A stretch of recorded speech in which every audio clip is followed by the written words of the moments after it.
안녕하십니까. 저는 그 아이들 옷을 이렇게 교환해서 입힐 수 있는 서비스를 운영하고 있는 키프레 이성영이라고 합니다. 굉장히 좋은 자리에 초대돼서 반갑고요. 앞에서 이제 계속 시간들이 좀 많이 딜레이가 됐는데 가능하면 짧은 시간 안에 발표드릴 수 있도록 하겠습니다. 우선 저희 서비스를 소개하는 동영상을 하나 먼저 좀 보여드릴게요. 그러면 저희 서비스에 대한 소개는 아마도 더는 안 해도 될 것 같은데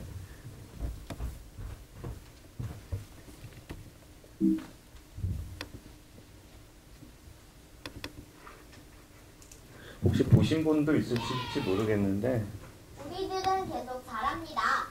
그런데 옷은 잘하지 않죠?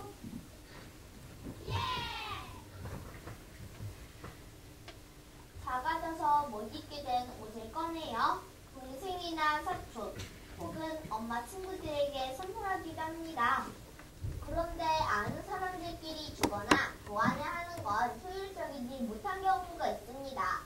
받는 것 없이 주기만 할 때는 꺼려지기도 하고 또 받는 상품이 한정되어 아쉽기도 하고요.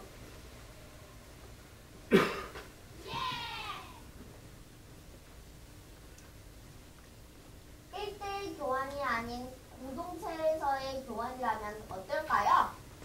교환에 참여하는 공동체의 크기가 커지면 커질수록 더 많은 상품과 원하는 스타일이 존재할 거예요. 각자 사이즈에 맞고 필요한 상품들을 교환할 수 있어 효율적입니다. 이러한 개인이 가지고 있는 물건을 공유하거나 교환하는 소비를 우리는 협력적 소비라고 합니다. 사실 우리는 너무 많은 소비를 해왔습니다. 구매를 하는 찰나의 기쁨은 덮어놓고 사다 보면 그 기쁨을 못 면한다. 새우 산불 가격으로 여러 벌을 교환해보세요. 아니, 뭐좀 한 벌 가격도 안 될 수 있어요.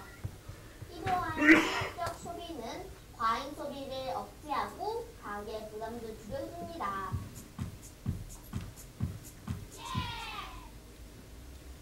무분별하게 버리거나 혹은 버려짐으로 훼손되어가는 환경과 우리의 지구, 공동체 내 교환은 새로운 생명을 불러일으켜 되살려주기도 하고 유한한 자원의 확보뿐 아니라 환경 보존에 큰 도움을 줄 수 있습니다. 하나뿐인 지구, 우리가 다 같이 지켜야 하지 않을까요? 아빠, 근데 이게 다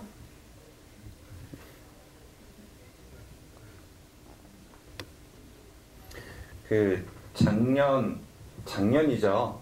작년에 저희가 이제 서비스 준비하면서 저희 서비스의 개념을 좀 쉽게 전달하기 위해서 이제 저희 딸하고 같이 만들어봤었던 자료였었고요. 저희 딸 초등학교 2학년 때 아빠 뜻도 모르면서 더빙 도와줬었던 그런 슬라이드였었습니다. 그래서 앞에서 우리 김상훈 기자님이나 혹은 B&B어로 조 대표님 말씀하셨듯이 어떤 서비스나 아이템 이런 것들이 이제 시대적인 흐름, 트렌드 이런 것들과 정보기술들이 잘 맞춰졌었을 때 그런 것들이 하나의 이제 기회와 가능성으로 온다라고 이제 저도 생각을 합니다. 요즘 이제 글로벌한 이제 경제 위기라든지 혹은 2012년도에 굉장히 많은 복지라든지 또 이제 박원순 시장 오시면서도 또 이제 사회적 가치에 대한 여러 가지 이제 부분들이 이제 많이 조명되는 것들이 현재 이제 공유 경제에 있어서도 역시 마찬가지로 궤를 같이 하는 이제 느낌인 것 같고요. 굉장히 이제 많은 상품들이 그냥 소비되고 버려지는 이미 우리가 충분히 많은 것들을 갖고 있고 그것을 공유하고 교환하고 혹은 액세스할 수 있음에도 버려지고 낭비되는 것들 이런 것들을 이제 바꿔보자라는 이제 취지 그런 것들이 그러니까 세상에 갖고 있는 문제점들을 우리가 해결할 수 있을까라는 이제 시점에서 이제 저희들이 이제 출발하게 되고 그 중에 아이템으로 잡은 게 저희가 이제 아이들을 키우는 직접 아빠였었기 때문에 그래서 이제 아이들 의류 쪽을 잡게 됐었던 것 같아요. 그래서 아이들이라는 특징은 성인과는 달리 굉장히 이제 성장하는 그런 템포가 빠르죠. 그래서 이제 책이 됐건 장난감이 됐건 옷이 됐건 정말 봄에 산 옷들이 가을이 되면 못 입고 1년이 지나면은 이제 떨어져서 못 입는 게 아니라 작아져서 못 입는, 그래서 상품성은 충분한 그런 시장들이 이제 아이들 시장이라고 봤었었고요. 근데 이제 아동 도서나 혹은 이제 장난감이나 이런 부분들은 그런 막연한 소비를 대체할 수 있는 혹은 이제 임대라든지 교환이라든지 할 수 있는 시스템들이 공공기관이나 민간 사업자 쪽에서 충분히 존재하고 있다라는 것들을 확인할 수가 있었는데, 의류 같은 경우에는 이게 약간 소모품적인 성격들, 즉 감가상각이 많이 되는 부분이다 보니까, 즉 공유라든지 하는 부분들이 장난감이나 책보다 굉장히 어려운 부분들이다 보니까 여기서는 그냥 개인들이 네이버나 다른 카페에서 서로서로 사기당하지 않고 배송비에 대한 것들을 알아서 잘 조율하면서 개인들 간에 하거나, 아니면 버려져서 제3국으로 넘어가거나 하는, 아니면 이제 파티복이라든지 특정한 돌복 같은 것들을 대여하는 그런 시장들 말고는 이미 우리가 많이 가지고 있는 물건들을 효율적으로 교환하거나 혹은 판매할 수 있는 그런 플랫폼 자체가 없다라는 것들이 저희가 의류 쪽에 대한 부분들을 선택하게 됐었던 계기가 됐습니다. 그래서 이 지금 보시는 키플.net이라는 서비스는 올해 1월 달에 정식 오픈을 했었고요. 그 이후에 이제 저희가 이제 공유경제 쪽의 대표적인 사이트에서 글로벌, 그러니까 이제 뭐 프랑스 사이트, 한국 사이트, 그다음에 호주 사이트 이렇게 해서 한번 소개도 됐었었고, 그 이후에도 뭐 KBS나 MBC 또 뭐 동아일보나 기타 언론사들을 통해서 좀 많이 이제 소개가 되면서 알려진 경우가 됐었던 것 같아요. 아마 처음에 공유경제라는 테마를 가지고 서비스를 조금 일찍 시작한 그런 덕들이 있었던 것 같고요. 그래서 1월부터 저희들이 한 5개월 정도 운영을 해보니까 뭐 회원수가 그렇게 많지는 않습니다. 근데 이제 총 한 5,000개 정도의 아이템들이 등록돼서 한 3,000개 정도, 한 3,000개, 여기 오타가 있네요. 3,000개 정도가 아이템이 교환이 됐고요. 저희가 실질적으로 아이템들이 엄마들이 교환하고 나면은 그 후기들을 남기게 돼요. 뭐 사진도 올리고, 거기에 대한 품평도 쓰고, 마지막에는 이제 퀄리티는 어땠고, 스타일은 어땠고, 이런 것들에 대한 평가들을 하는데, 저도 의외였었던 거는, 전체 만족도를 100점 만점으로 놨었을 때, 참여하고 후기를 남겨줬었던 사람들은 90점까지는 개인한테서 받은 물건들에 대해서 이제 만족한다라는 이제 피드백을 남겨주시더라고요. 그래서 실제로 이제 저희 사이트에 엄마들이 이제 다른 집 아이들 입던 옷들을 받아서 후기를 작성하시면서 이제 사진이나 뭐 이런 부분들을 같이 이제 올려주셨던 내용들을 이제 간단하게 이제 캡처를 해봤고요.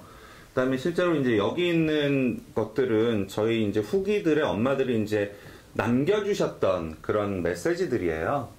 그래서 우리 김상훈 기자님 같은 경우에도 그 키플 서비스를 보면서 이제 그 토이스토리 3의 앤디가 대학 가면서 동네 친구들한테 이제 장난감 물려주는 그런 느낌의 이제 서비스다라는 이제 피드백을 좀 해주셨던 것 같고요. 그래서 기존에는 저희가 이제 서비스를 어떤 방식으로 했냐면, 그러니까 엄마들이 갖고 있는 특성 중에 육아라든지 가사 쪽에 굉장히 많이 바쁩니다. 그래서 뭐 어디 물건 붙이러 가고 뭐 하는 것들이 쉽지가 않아요. 그래서 이제 그런 부분을 가장 좀 편리하게 해주기 위해서 회원을 가입하면 저희가 이제 포장할 수 있는 포장 용구를 집으로 무료로 보내드렸고요. 그래서 집에서 남는 물건들을 그 용기에다가 이제 박싱을 하고, 그 다음에 물건을 실제로 자기가 갖고 있는 상태에서 어떤 물건을 올렸는지에 대한 것들을 정보로 저희 인터넷 사이트에다 이제 등록하면 되는 과정들을 거치게 되면, 다른 엄마가 등록되어 있는 리스트 상에서 원하는 것들을 선택해서 결제를 하게 되면 저희가 이제 P2P로 물류를 중개를 해서 부산 엄마 집에서 광주 엄마 집으로, 뭐 대전에서 서울로 이렇게 물류를 중개하는 방식이 저희들이 운영했었던 이제 시즌 1의 방식이었었어요. 그렇게 해서 이제 내가 만약에 그렇게 꾸러미를 누군가한테 하나 주면 나도 다른 사람의 이렇게 꾸러미를 받을 수 있는, 근데 이제 여기서 얘기하는 꾸러미라는 거는 그 물류 비용들 때문에 그냥 아이템 하나하나가 아니라 아이템이 대략 5개에서 10개 사이에 하나의 이렇게 번들이라고 보시면 됩니다. 그 번들 단위의 이제 교환인 거거든요. 그래서 이제 이런 식으로 이제 저희가 현재까지 이제 서비스를 운영을 하고 있었습니다. 근데 실제로 이렇게 운영을 하다 보니까 사실 참여가 좀 많이 부족하다라는 느낌들이 이제 많이 들게 됐었어요. 그래서 이제 그 부족한 원인이 무엇일까라고 생각을 해봤는데, 사용자가 지금 직접 등록하게끔 되어 있는 것들이 사진도 직접 찍어야 되고, 옷들도 다 꺼내서 그것들을 직접 찍어서 직접 온라인으로 등록한다라는 것에 대한 것들이 저희가 실제로 그러니까 서베이를 해보면 굉장히 불편하고 번거롭다라고 이제 그 생각을 하시더라고요. 저희 엄마들 같은 경우에는.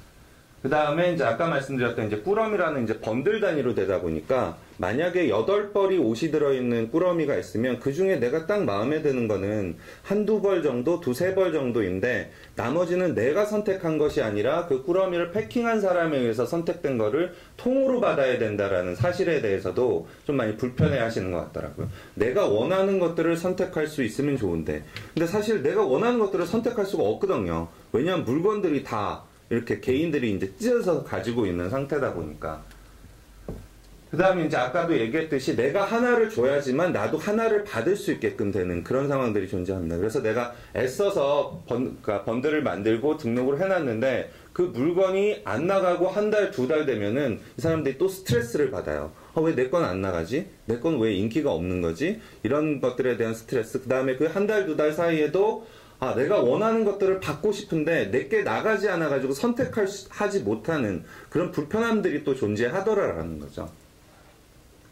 그 다음에 이제 저희가 뭐 이제 그런 식으로 운영을 하고 수수료 기반으로 하다 보니까 회사를 운영하는 입장에서의 어떤 이제 그런 이제 그 운영하는 측면에서 이제 어려움 뭐 이런 것들도 이제 같이 융합이 되면서 결과적으로는 이 공유경제의 현재 우리 프로젝트를 진행하고 있는 이제 다른 팀들도 있지만 좋은 서비스들이 결국은 지속 가능한 형태로 이제 살아남아야 되는데 이 참여의 불편함이라든지 서비스 체계의 불편함 때문에 이런 것들이 좀 활성화되지 못한다라고 하면 이것들을 좀 개선해야 될 필요가 있지 않을까라는 이제 생각들에 도달하게 됐었고요. 그래서 결과적으로는 이게 과연 저희가 잘하는 건지 못하는 건지는 모르겠어요. 일단 계속해서 이제 실험하고 고쳐 나가는 중인데 현재 이제 사용자 측면을 최대한 편의를 이제 강조하기 위해서 이제 저희가 개선하려고 하는 것들은 일단 회원이 저희 키플에다가 웹페이지나 혹은 전화를 통해서 이제 그러니까 물품을 보내겠다라는 이제 의사를 표명을 하시면 저희가 그것들을 이제 착불로 해서 택배로 수거를 합니다.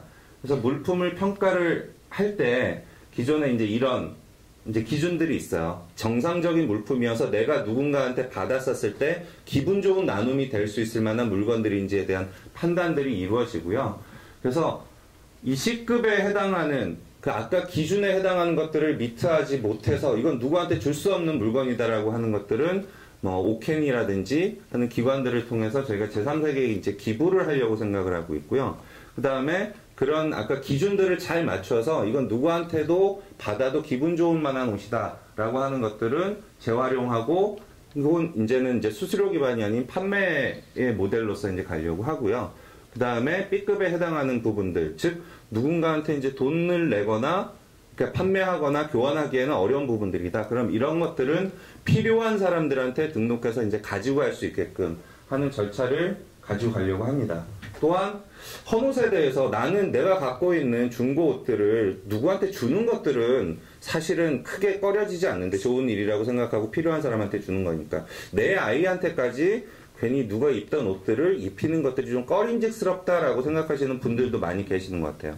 그래서 거기에 대한 대안으로 현재는 그렇게 그러니까 필요한 헌옷을 제공한 사람들한테는 새로운 옷을 또 주는 그런 부분들도 지금 고려를 하고 있는 부분들이 있습니다. 그래서 어쨌든 이렇게 물품에 대한 평가가 끝나면 저희가 평가 포인트를 그 개인 회원한테 제공하게 되고요. 그 다음 물품들은 개별 사이트에 저희 키플 사이트에 등록을 하게 되면 평가 포인트 기반으로 해서 아이템을 쇼핑하고 교환할 수 있는 그런 개념으로 저희가 시스템을 좀 바꿔보려고 현재 생각을 좀 하고 있습니다. 뭐 이런 과정들을 통해서 등록하는 과정들에 대한 절차들이 조금은 더 편리해질 수 있을 거라고 생각을 하고요. 그 다음에 아까 꾸러미 단위로 하는 것들이 아니라 내가 원하는 물품들만 이렇게 선택해서 가져갈 수 있는 그런 부분들의 편의성이 강화될 수 있을 것 같고요. 그 다음에 이제 포인트 기반의 이제 교환, 판매 이런 제도를 통해서 뭐 저희의 이제 수익 모델도 좀 강화할 수 있는 부분들이 존재할 수 있지 않을까 이렇게 생각을 합니다. 그래서 마지막인데요. 저희가 이제 작년 초에 공유경제라는 이제 개념을 알고 거기에 아이템으로 이제 아이들 옷에 대한 교환 이 프로젝트, 그러니까 사이트 이제 서비스를 만들면서 어찌 보면 이제 하나의 프로젝트로 시작을 하게 된 것 같아요. 근데 이제 프로젝트에 대한 부분들이 결국은 이제 규모가 커지면 이제 비즈니스로 올라가게 되고, 그 규모가 더 커지면은 이제 그 경제적인 단위까지 이렇게 올라간다라고 이제 생각을 하고 있고요. 초기에 저희가 이제 생각했었던 이제 공유경제에 대한 핵심 가치들, 즉 개인과 개인 간의 이제 P2P 교환이라는 방식에서 현재는 조금은 다른 방식의 뭐 교환 혹은 이제 재활용 판매 뭐 이런 개념으로 좀 전환을 하려고 이제 시도를 하고 있는 과정인데요. 그 사업을 하고 창업을 한다라는 게 참 쉽지는 않은 것 같다라는 이제 생각들이 많이 들고요. 그래서 우선은 좋은 서비스를 만들어야 되고, 그것들이 이제 유지할 수 있게끔 하기 위해서 다양한 시도와 변화들 뭐 이런 것들을 통해서 결과적으로 다시 또 저희가 또 다른 사업, 그러니까 비즈니스 모델로 이렇게 변경 혹은 뭐 전환이 될지 있을지도 모르겠지만, 지금 보면 여전히 과정 중에 있다라는 생각들이 많이 들고요. 그래서 현재는 이제 프로젝트에서 좀 비즈니스 단계로 좀 넘어가기 위해서 여러 가지 이제 고민들을 하고 있는 그런 이제 단계라고 보시면 될 것 같습니다. 그래서 뭐 발표는 여기까지 마치겠고요. 그래서 저희도 이제 공유경제 쪽 사업을 하다 보니까 여기 이제 새롭게 시작하는 이제 그 스타트업 팀들도 있고, 어찌 보면 이제 처음 시작해서 좀 많이 진행하고 있는 쪽들도 있는데, 아까 제도적인 부분, 문화적인 부분, 혹은 이제 프로세스적인 부분, 또 이제 사회적인 전반적인 분위기, 이런 것들이 이제 잘 맞춰져야지 하나의 비즈니스가, 그러니까 프로젝트가 이제 비즈니스 이코노미 단계까지 올라가지 않을까라는 이제 그런 생각들을 갖게 되면서 여전히 열심히 하고 있습니다. 다음으로는 실질적으로 이제 깃발 따라서 여행하는 것들이 아니고, 그러니까 내가 스스로 여행사가 될 수도 있고 여행 상품이 될 수도 있는 마이 리얼 트립의 이동건 대표님께서 발표해 주시겠습니다. 감사합니다.